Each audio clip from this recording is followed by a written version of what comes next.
thank Martin and Matthias for inviting me back for a third year. This is truly one of my favorite Bitcoin conferences, and not just because of the food, but this is actually one of my favorite cities, and I truly believe it's one of the best run conferences in the year, which is why last year I decided to first announce what we're building, Satlantis, and this year we are going to finally release what we've been working on. Now, announcements are usually a little bit self-congratulatory, so instead of doing the usual thing, I'm going to actually tell you guys a story about how all of this came to be. In 2019, I left Australia for what was supposed to be a 4-week trip for a couple of conferences. But one thing led to another, a conference here, a meetup there, a catch up with this person there. And before you knew it, I had been in like 10 different countries or 10 different cities, and my digital nomad journey had begun. I was just bouncing around all over the place.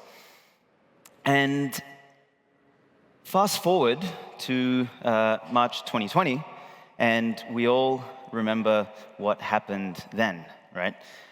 I remember it vividly because I was in an Airbnb and my host kicked me out, and then at the same time all the Airbnbs closed down, all the hotels closed down, and I was homeless for a night.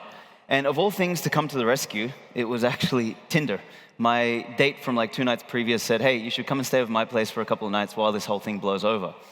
And those couple of nights turned into the most awkward 3 weeks of my life as we got quarantined together, and she turned out to be a pro-lockdown communist. So little else needs to be said other than I planned and executed my escape as soon as humanly possible.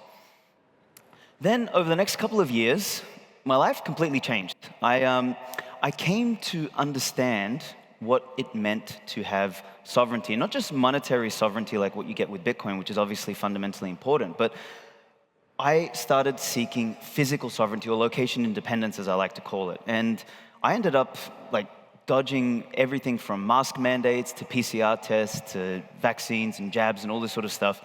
And I think I ended up in like 50 countries over a period of 5 years. I lived in 4 different countries, found my beautiful wife, got married, and we became in the process kind of very good at using all of the different travel apps, nomad apps, community apps, and all this sort of stuff. We became like these quote-unquote sovereign individuals. So why do I tell you this? Well, I think it was 2023, I was at the Adopting Bitcoin conference in El Salvador, which is another fantastic conference. And my wife and I were walking around looking for where to get some coffee from, and she's a bit of a coffee connoisseur. And every single place we went to that had a good Google rating, we went to 3 of them, they all sucked. The only one place that we went to, which was really, really good, was a recommendation from a friend, but the Google rating wasn't great. And for whatever reason, this has happened to me a million times, I'm sure it's happened to all of you at some point in time, where you get a good rating and it's actually a scam. For whatever reason, it ignited something in my mind. It kind of sprouted the idea for the product that we have now been building for the last 12 months, and which a bunch of you have probably already used. Now, it's still early days. So the first product release happened, or the first mobile release happened 2 or 3 days ago. But last year on this stage, I literally announced it, so I'm proud to have it out there. Now, let me tell you, let's take a step back, and I want to explain to you why this is important. So, as the world has evolved over these last couple of years, it's gotten smaller and it's gotten faster. When you think about travel now, it's not so much a tourism or a vacation. Now it's a lifestyle and an identity. People want more sovereignty. They want more location independence. They want more mobility. They want more freedom. They want more choice. People are looking for that. There's the rise of flag theory. There's like passport bros. There's all this sort of thing. And having this is especially important for Bitcoiners because while Bitcoin gives you monetary sovereignty, it's about what Bitcoin can give you in real life that actually matters more, right? You want Bitcoin opens up options in real life. It's not just how much Bitcoin you've stacked. And when we think about what sovereignty is, I gave a talk about this the other day. Sovereignty is not just like some label that you attach to yourself because you read The Sovereign Individual. Sovereignty is about a social network. It's about your connections. It's about your community. It's about who you're able to be sovereign with together.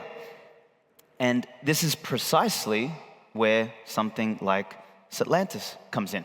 What we've built here is an attempt to use the existing toolkit, which is Bitcoin, Nostr, etc., to build a mechanism for us to bring back social networks. And I'll explain what that means in a second. But if we keep zoomed out for a second, if we look at how the world has changed, on the one hand, we've still got this like travel applications like TripAdvisor where you get random reviews from people you don't know. There's, the whole app is static. You can't engage with it. There's nothing social. It's useless. And on the other hand, we have these social apps, all which are definitely personalized. They're dynamic. They change. But there's like zero travel utility in there. They are ephemeral. So, everything you see on the feed is gone after you look at it. And not to mention, they are just full of slop and, rage bait and clickbait and AI vortex hell. So what we are trying to do is we are trying to fix this. And a mental model that I want to leave you guys with is specifically this shift from social media back to social networks. So about probably a decade ago, all of the social networks that we used to have started evolving into social media. And social media, unfortunately, because it is media fundamentally, it kind of metastasizes into this thing that sucks you into a vortex of content hell. You see people like sitting there scrolling on their phones, and I can actually see a couple of you out there like sitting there scrolling on your phones. And it, in my opinion, doesn't make the world better. These platforms, these social apps these days, they're less about connection, they're more about consumption, right? They're not networks anymore, they are media. And you kind of get this, you get the sloppening, as I like to call it. So in my opinion, technology is supposed to make people's lives better. And when I think about what we're building at Satlantis, we want to re-enable social networks so that we can connect people together in the real world. This is what people are craving. As AI eats the internet, as the internet continues to die and becomes the dead internet, we need to establish these networks that start to connect us again. And this is where I truly believe the future of Bitcoin, Bitcoiners, Bitcoin community, and Bitcoin businesses lies. So I'm going to give you one last sort of like message or mechanism to keep in your head. The next wave of Bitcoin companies won't have Bitcoin in their name. They won't be explicitly Bitcoin companies. They will use Bitcoin and other technologies in the stack in the same way as we use the internet or programming languages. It's not something that's going to be explicit. The first wave was exchanges, wallets, miners. We know all these guys, Coinbase, Ledger, all this sort of stuff, and they made billions.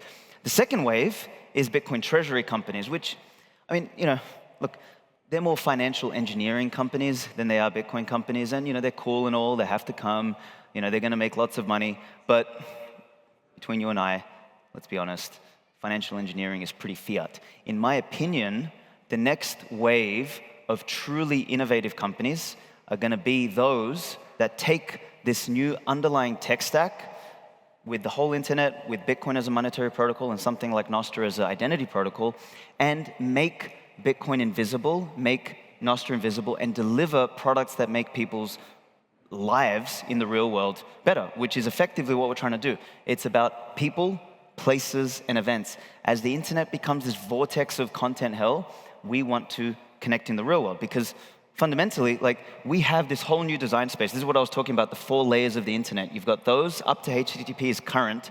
Now we have a monetary layer and we have Nostr as an identity layer. We have a whole new design space to build applications that we'll never, ever, ever able to build before. And this is what gets me excited. So I'm going to leave you with 3 final things before I get off this stage.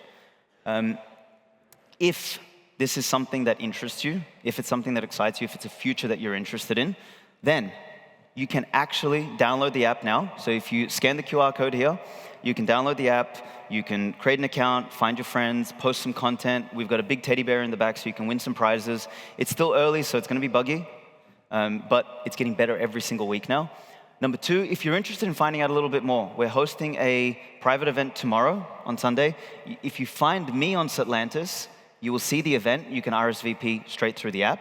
And finally, which is the cool part, we are announcing here to BTC Prague for the first time in the world, the first ever equity crowdfund to be payable in Bitcoin. So this is the first Bitcoin-denominated equity crowdfund in history. So we're SEC registered. We're going to be raising it on timestamp, which is up here. And it means that the community, the retail, the crowd can invest anything from like $250 up to 50,000, whatever they want to do, alongside these guys. So like Axiom Capital, Bitcoin Opportunity Fund, Timechain Capital, they're all our investors. And the man, the myth, the legend himself, Ross Stevens. So thank you all for your attention. And I hope to see you all on Satlantis. Secure your BTC Prague 2026 ticket at the lowest possible price now.